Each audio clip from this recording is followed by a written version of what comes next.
What's up, beautiful people? It's your girl, Leanne. I am so grateful and thankful on this Sunday to do Heart-Based Community Podcast for Blissed Out Network, number 25, with a beautiful soul that I met at Shining Crystal's event, a Unite event, Maitreyi Yogacharini. Welcome.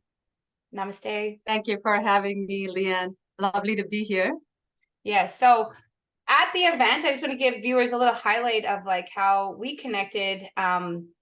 We were actually in a discourse with Udo, who owns Udo's Oil, and he was having his heart talk, and there was reference to different states of beingness that were being spoken about, and I gave some insights to my personal experience presently that I'm going through with Lord Shiva and Tantra, and some of the different aspects of awakening with energy. And other people in the room came and got involved. Maitreyi jumped in and she got involved.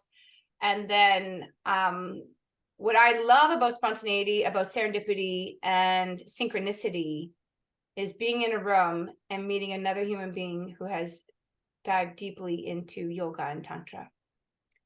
And because yoga, I have swim in the ocean so long with, we could always talk about yoga, but I think my understanding about Tantra is my lifestyle with yoga. They're both brother, sister energies of the same coin. But Maitreyi went to school for it when we chat and when we had our first meeting at the event.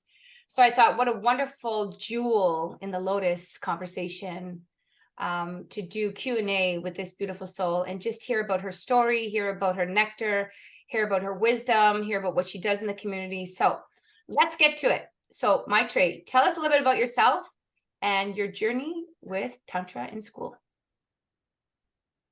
So I was born in India, South India, Chennai, and my grandfather was my first guru. So I just absorbed everything that was there in my home with my grandparents. At that point, it was not like an intellectual choice, and it was just osmosis by function of being around the pujas, the rituals, the lineage. And my grandfather, though he was a great intellectual in his younger years, as he was in his older years, he was a great bhakt. So I think his heart had softened a lot towards bhakti yoga.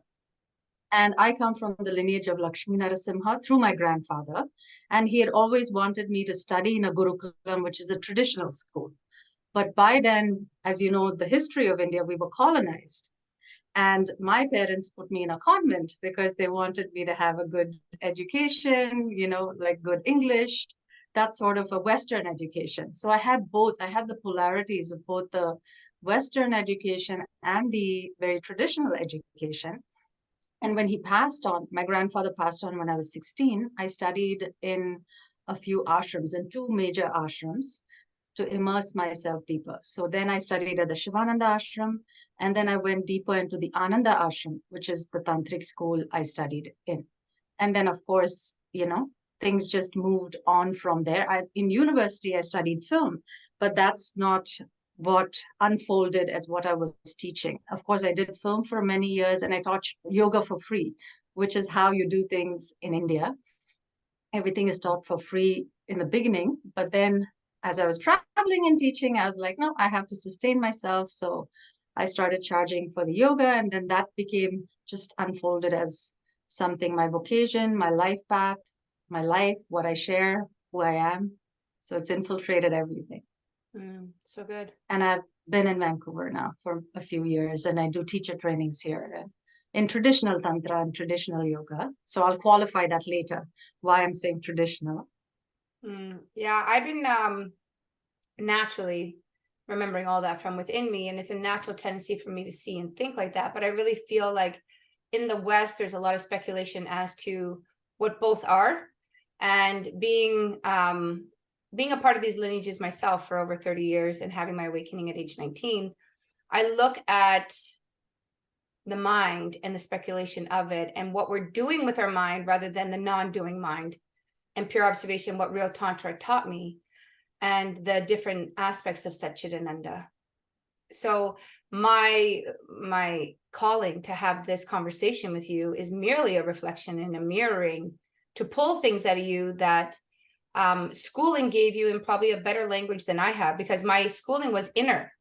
My awakening has all been pure observation. So the more that I go into the schoolings and I see what happened within me, what happened along my journey, what was happy, what was unhappy, where was, you know, where was my breakthroughs in this path, and why those play a role in me knowing what I know from within and how I perceive life. I feel like, you know, I know that Tantra has its own way of, it's not linear, it's more expansive, it's more momentarily, and it's always shifting in the newness. And whereas yoga has more of the linear aspects of do this until you do Shavasana and then, right? So maybe you can, you know, just touch base. Let's focus on Tantra for this. And then we can always talk about yoga, because I really just want to I want to eat, sleep, and drink Tantra. I've been eat, sleep, and drinking yoga so much. I just want to hear from you about this, and then we can always have more podcasting about yoga. Fantastic. So tell me a little bit about what your understanding is about Tantra. Yeah, so I'll start with a very classical and simple definition. Anybody who speaks Hindi will know that tan means body and man means mind. So Tantra, which means you are using a tool to hone and transcend the body. So Tra is a tool. So a mantra, any tool to hone and transcend the limitations of the mind. So with Tantra, we are respecting, we're honoring everything that the body is engaged in, including sex. So it's not an obsessiveness. When I came to the West, there was an obsession or obsessiveness about the sexual aspect. So it was almost like teenagers hijacked Tantra, and there was all these other aspects which are kind of not given importance. And I can see that also because of years of repression or feeling guilty, or the other extreme is also not good. So yeah, a little bit of focus on what has been missed out is good, but you know, the pendulum has swung the other side where it's become obsessive. So with Tantra, the other meaning is also Tanoti and Trayati, which means there is an expansion.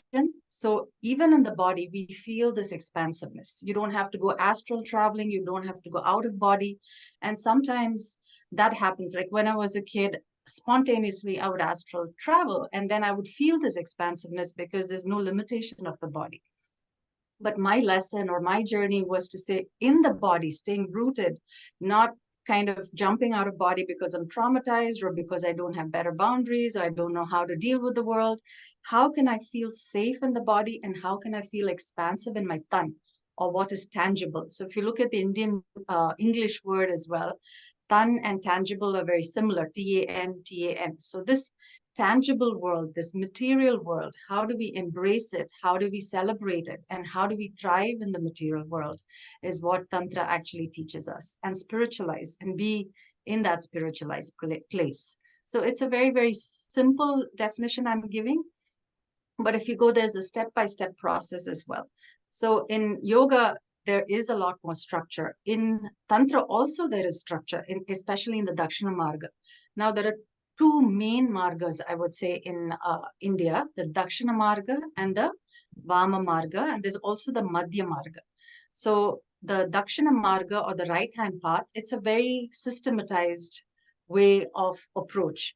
Now the Vama Marga, you'll find people, it's very right brain. So for a person who doesn't understand it, it can just seem too way out there. You know, people are not wearing clothes. Some of the agoris are from the Avama Marga path, which means they live in shamshana, which is crematoriums.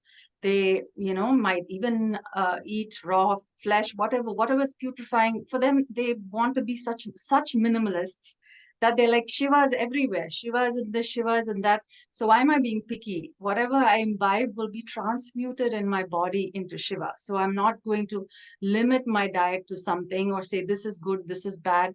But of course, you have to be initiated, you have to be on that path, you have to have that level of consciousness to be able to transmute things. It's not a path for everybody. So that also I will qualify. And so what happens in the West is they just pick elements of Vama Marga Tantra and say, oh, I'm beyond this. And that's not the way it goes. You have to completely follow that lifestyle, you know, to be on the path of Vama Marga Tantra. Then we have the Madhya Marga. So Madhya Marga is a middle path. So people kind of engage in the world, they get married. It's not an ascetic path at all. Sometimes the Dakshina Marga or the right hand path can be a little bit of asceticism, which means there's a lot of discipline, there's a lot of structure. So you have all these paths in Tantra which are valid, but of course, the guru or the guide was necessary to take you through a step by step process. Otherwise, the mind can go into flights of fantasy and you just get fooled thinking you're liberated, but you're not. You're actually trapped, but it's a fantasy that the mind has created. So yeah, so that's one of the main aspects in Tantra and in yoga. It is a guru sishya kind of lineage which is there. Sishya meaning the person who's the sadhak or the practitioner. I think a really good thing that we talked about here is the illusion. So we can go deeper into this aspect in the conversation because myself, I'm highly telepathic, highly sensitive. Energetically, I've had awakenings, like I was mentioning to you, from a friend that's all the way in another country. And I've had a lot of receptivity. Now, what I want to highlight is for all other yoginis or tantrikas that are on this path of awakening, and even I'm Osho sannyas too. So a very big part of Osho's dimensions are Tantra. Like he's a huge fan of began by Tantra.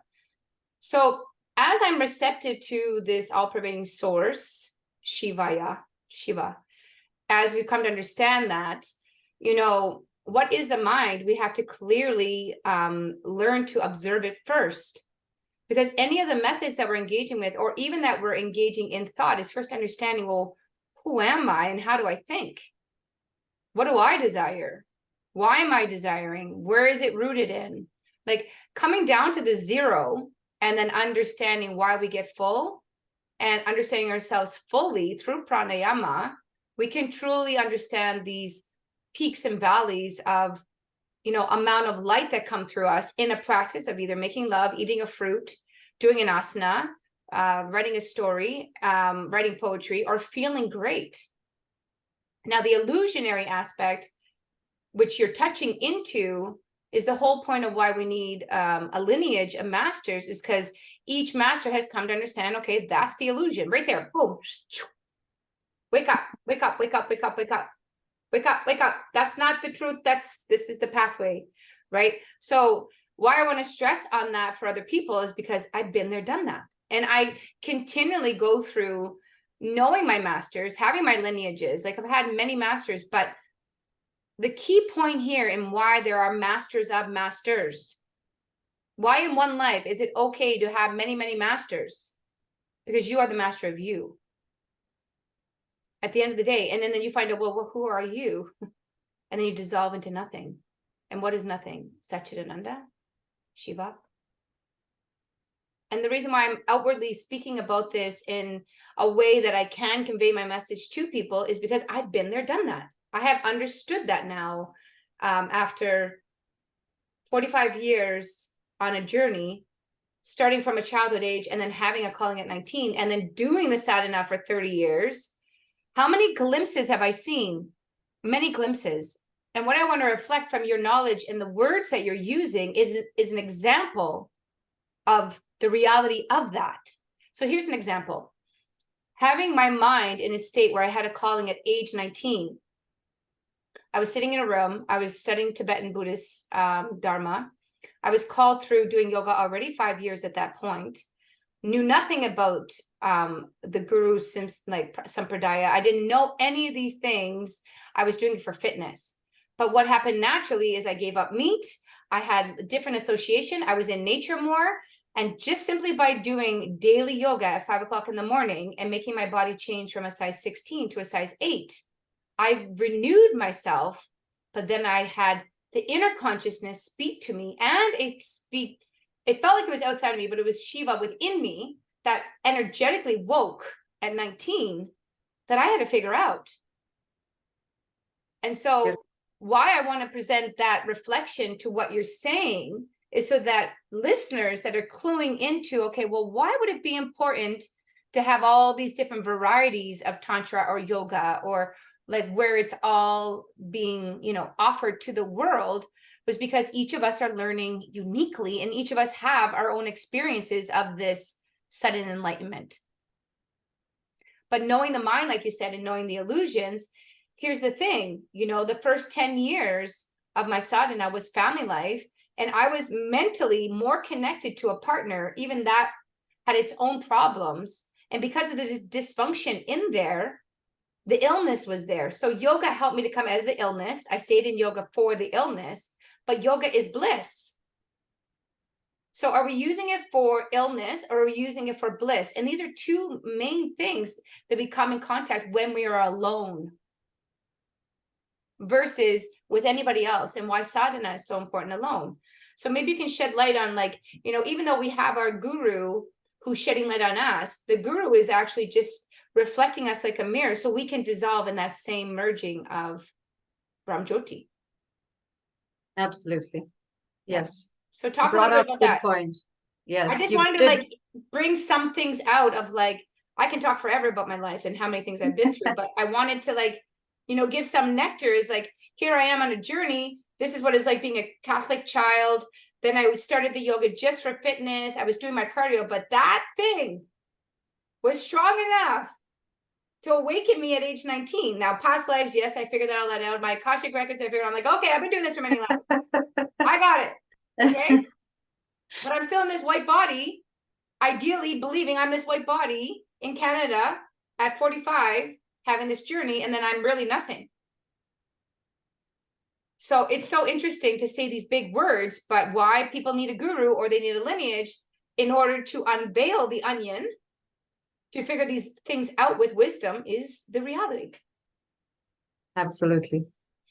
And I think that you have a whole lot of great wisdom, man. Like, I was just listening to you talk. I'm like, the textbooks are coming out, and that's important. That's your gift.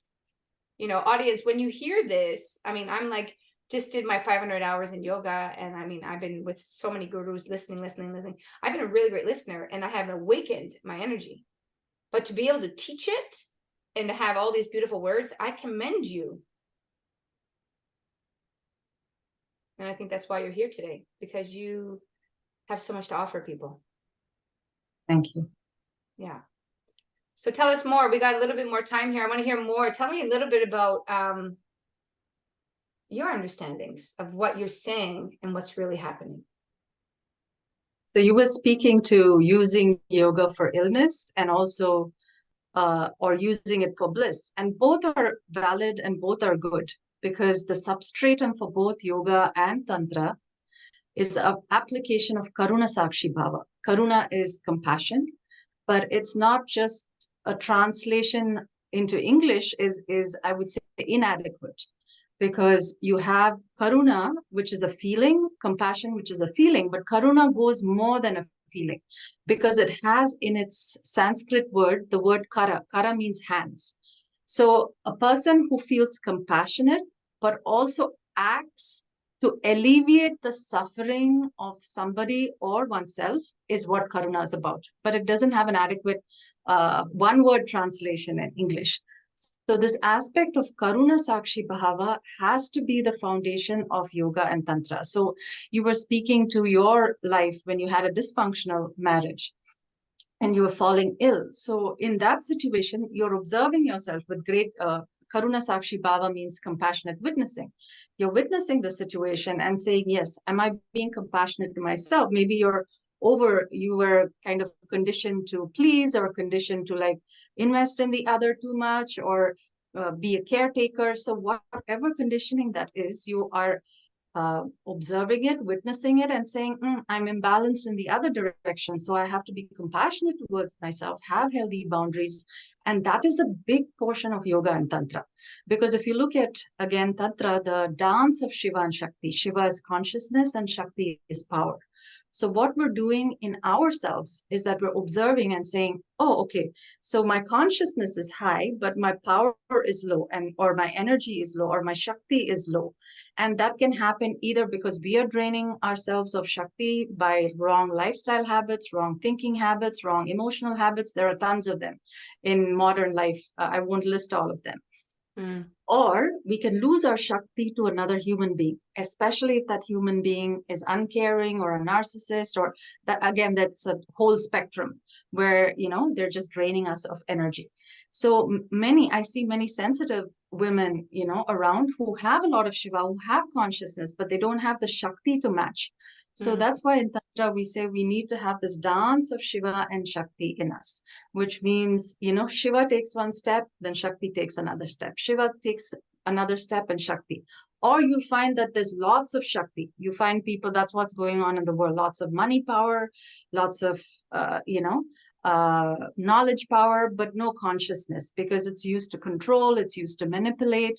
And traditionally we say Shiva doesn't exist without Shakti, Shakti doesn't exist without Shiva. But here I'm giving a very, like a, very rough example, So we are told that we need these two energies working in unison with the principle of ourselves cultivating this capacity to witness.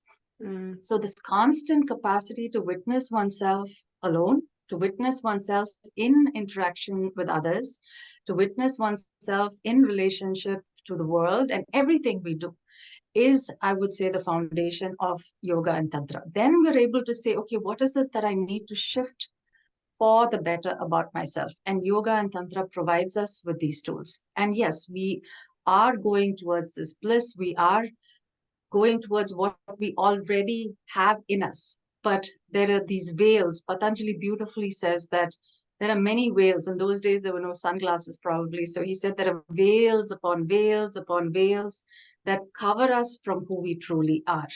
And this is the peeling of the onion you spoke to too, that many, many masters, they give the analogy of the peeling of the onion. You peel one layer, you cry a little bit, there's loss, there's peel another layer, and then you go to the end and you expect a big treasure, and what do you find? Nothing. You are the center of it all, though. The beautiful thing. Yeah, no, but I'm saying, it's nothing on a material level. It's nothing. Because there's nothing, you are part of everything. So this is the paradox we're kind of juggling and working with. You are the center, but practically when you peel the onion, you don't find gold there. You don't find whatever people think they're supposed to find. That's what I'm speaking to. The mind has this misconception. They may read a book and they create this illusion of, oh, enlightenment is like this, it's like that. Again, it's a mental construct. And I see many people falling prey to that. So that's why I'm speaking to the peeling, and then at the end of it, actually finding nothing. But because you're in the expanse, you're no more covered by all those layers, you're part of this beautiful expanse. So this polarity of everything, nothing also is accessible on a real time level. It's not an intellectual concept anymore. That's why in yoga and tantra, we say we need to have the realization where it becomes real for us. It's not an intellectualization. So I see a lot of people, sometimes they pick up concepts and it's still here. It's not embodied, it's not integrated, it's not real. So that's the beauty of both these sciences. It's a very experiential science and it's a very embodiment science and art. So that's the beauty of it. I like that we could just stress a little bit on the beauty of coming into a state of nothing, peeling that onion through with yoga, with asana, with pranayama, but then with touch and play with your partner or alone. A lot of people in the whole world is always interested in sex. They love to talk about this topic. So because they know they can go on Pornhub and they can also find Tantra there, if they don't understand the inner journey, and they don't understand energy, and they don't understand the mind, it's just another fantasy. It's just another illusion for them to loop in their mind until they understand themselves in Tantra, until they discover themselves in Tantra. And, this is where I'm watching repression with men and receptivity with that, and finding more compassion as a Tantrika with my gifts from Shiva and the purest aspect, like Bolinath. Beautiful. Just coming to that place, like pure observation, like even the offering of love, or how Krishna was playing with the Leela with Radha, right? And I'm so grateful. I'm so grateful to be a part of shedding light on the essence and the truth that I got, and then the dissolving. So here we go with the expansion of consciousness and the expansion of what we really see in the mirror, and we idolize and we vanitize And we have all this vanity. Thanks God for Tantra and yoga, because the more you do it, you go away from that. Mm-hmm. Like your natural, like no makeup now, 2 years. But I was in the industry doing it right. But there is a different glow, because this and this are connected. So the mind was getting, programmed that this is what beauty is, because you're going in that field of beauty and you're sharing this field of beauty. So respect the job and sell, right? But then I would have that unfolding even after work, and I'm like, that became a personality, but I'm not that, right? And I'm already in the yoga, I'm already in this, but thanks to Shivaji and my darshan with Bolinath, that energetically I could slow down and just have a look at myself in the mirror and be like, look at what you created. It's so beautiful. Absolutely. Yes. To not need those veils, to not need those masks in itself is a big, big blessing of Shiva. Yeah. So on that note, viewers, this is just a taste of what we're talking about, a little bit about Tantra and yoga. And I'm hoping, I know how busy this beautiful goddess is, to bring you back again and to discuss further. And I think, use this content to help your clients and let people see you. I feel like that's my job on the earth right now. It's like, how can I bring out more of this information? How can I bring out more of these beautiful souls? How can I connect more of this? In me, it's the Sangha, right? Shiv Shakti Sangha is like, let's just dive deeper and thank Parvati, Mahashiva Purana. There's a chapter of her creating a place to heal others. That's what I want to offer, is the knowledge and the wisdom of these ancient tools, the beautiful Parvati in you and the beautiful Parvati in me meeting and doing the work. Absolutely. Yes. So is there anywhere that people can contact you? How will they contact you if they want to? They can go to my website, arkaya.net, ARKAYA.net, and the information is there. There's a lot of online courses.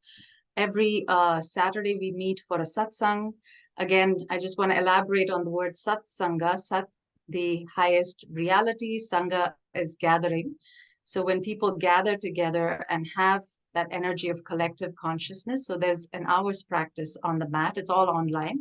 And then we have a topic of discussion. Everybody participates, they share, they question, and there's some kirtan. So that's basically the structure of the community classes on Saturday. Anybody can drop in. People don't have money, they can still drop in, do some volunteering. So it's open to all. And then we have a 500-hour 2-year teacher training starting in November. All the other online courses, short courses, and teacher trainings are all there on the website. In fact, this Thursday we started on a tantric practice for Mahalakshmi. So the Ashtalakshmis, we're doing it from this Thursday to next Thursday. So it's interesting you contacted me yesterday, because today is the day for Santana Lakshmi, or the Lakshmi that carries forth the spiritual legacy. So it's just, it's so beautiful and synchronous that I got to connect. She was giving me all her eyes this morning at the temple too. She was just like, she was like, hello. And I'm like, she's a big bindi. And I'm like, I'm getting a big bindi for the end of this Shravan with Shiva. So there's so much more for me to keep diving into. I'm grateful to have you as a friend, as a master teacher, as I reflect. I can't wait to learn more with you and also share with you. And audience, make sure you check out her website, and we'll be with you again soon, okay? Thank you. Namaste.